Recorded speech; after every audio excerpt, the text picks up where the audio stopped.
90% of the world's most advanced computer chips are made on one island. A crisis there would cost the global economy $10 trillion. 12 governments and the Vatican are the only authorities on Earth that formally recognize Taiwan as a country. The most advanced semiconductors on the planet are made there anyway. This is the Taiwan Strait, about 110 miles wide between Taiwan and mainland China. Beijing claims both sides. Taipei disputes that. Washington sails warships through the middle to make the legal point that the strait is not Chinese sovereign water. The reason this matters beyond Taiwan is not only sovereignty, it is what sits behind the strait.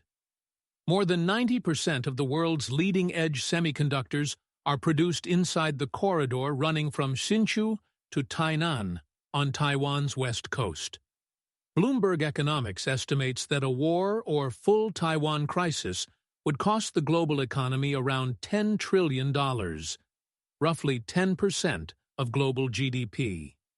This episode is about the geography that put all of that in one place.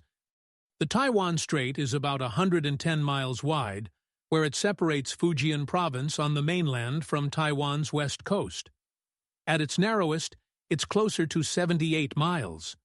That's almost 4 times wider than the Strait of Hormuz, wider than the English Channel. Wide enough that under international maritime law, less than half of the strait's total width is anyone's sovereign water. Beijing's position is that no part of the Taiwan Strait is international waters, that the strait falls within Chinese jurisdictional and security interests because Taiwan is, in Beijing's view, an inalienable part of Chinese territory. Washington rejects that framing. The United States Navy regularly sails destroyers through the Central Corridor beyond either side's 12 nautical mile territorial sea to assert what international law calls high seas freedoms of navigation. Taipei's position is its own. The Republic of China governs Taiwan, and the strait between the two governments is not Beijing's to claim unilaterally. 3 positions, 1 body of water. The disagreement is not academic. It determines whose ships can sail through, under what conditions, with whose permission, and whose navies are entitled to escort commercial traffic during a crisis. None of which would matter as much as it does if the corridor were just a body of water. It isn't. Taiwan is home to the world's most advanced semiconductor manufacturing. Most of it is done by one company, Taiwan Semiconductor Manufacturing Company, TSMC. In the second quarter of 2025, TSMC held just over 70% of the entire global foundry market by revenue. By industry estimates, it controls roughly 92% of the market for chips made at 5 nanometers and below, the most advanced commercial chips in production. Last year, the company shipped about 17 million 12-inch equivalent wafers. These chips power most of what runs the modern economy.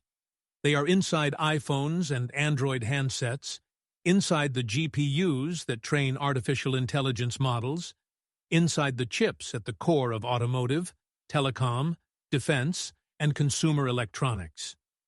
TSMC's customer list includes Apple, NVIDIA, AMD, Qualcomm, Broadcom, MediaTek, and most other companies whose names show up on the back of a circuit board.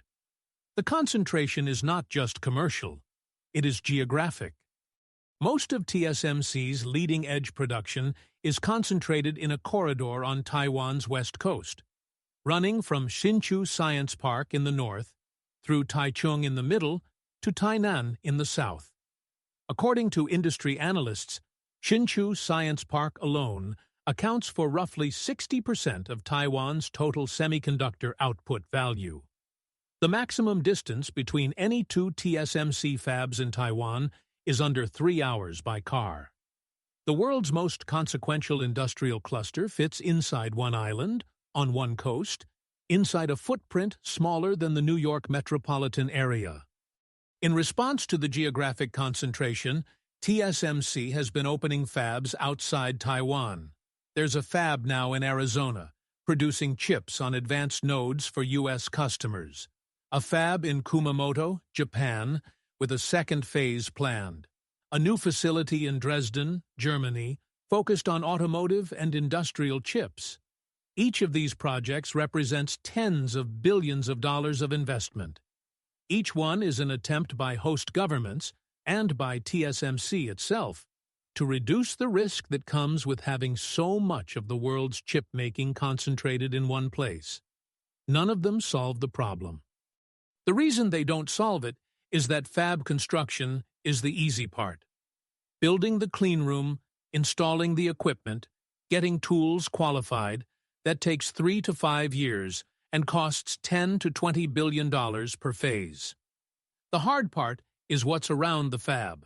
Taiwan's semiconductor cluster includes about 190 semiconductor-related companies in Hsinchu Science Park alone.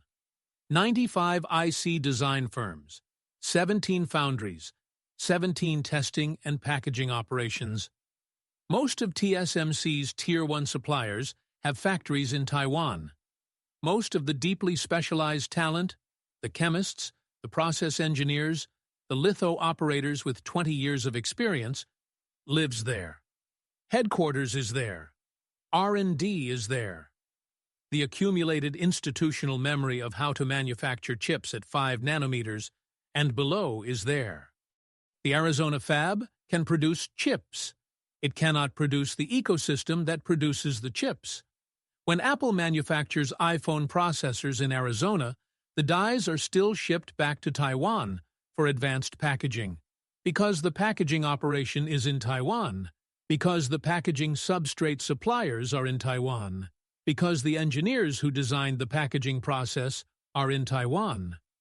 The concentration is not just a fact of where buildings stand, it is a fact of where institutional knowledge lives, where supply chains route, where the most experienced workforce in the industry is located.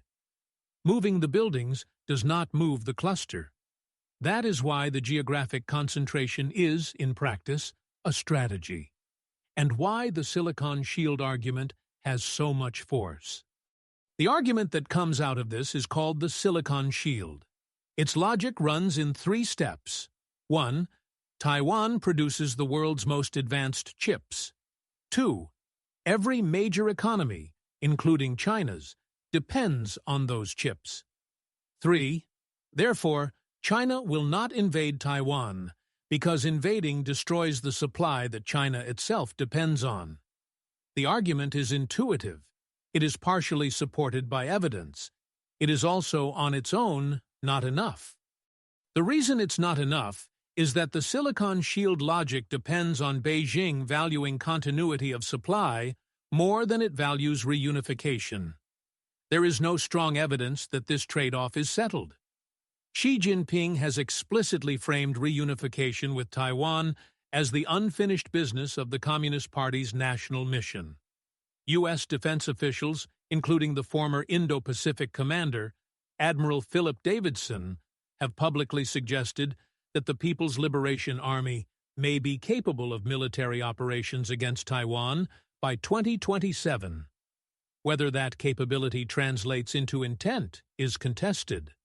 Whether the silicon shield deters that intent is, at minimum, a question rather than a settled answer.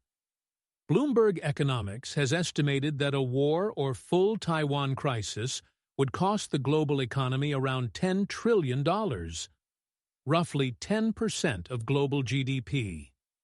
That is the dollar value of the silicon shield's failure scenario, if it fails. $10 trillion is what the world loses if the shield holds and breaks anyway. The reason that number matters is that it explains why so many other things, U.S. naval deployments, Japanese defense reorientation, Korean export controls, Dutch lithography restrictions, orbit Taiwan as a planetary problem. The Strait stays calm because too much depends on it staying calm. The question is whether that condition is permanent.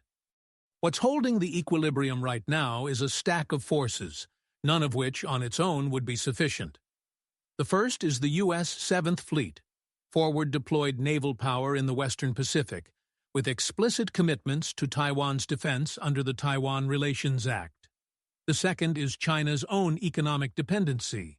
Roughly 65% of Chinese semiconductor imports flow through Taiwan-related supply chains.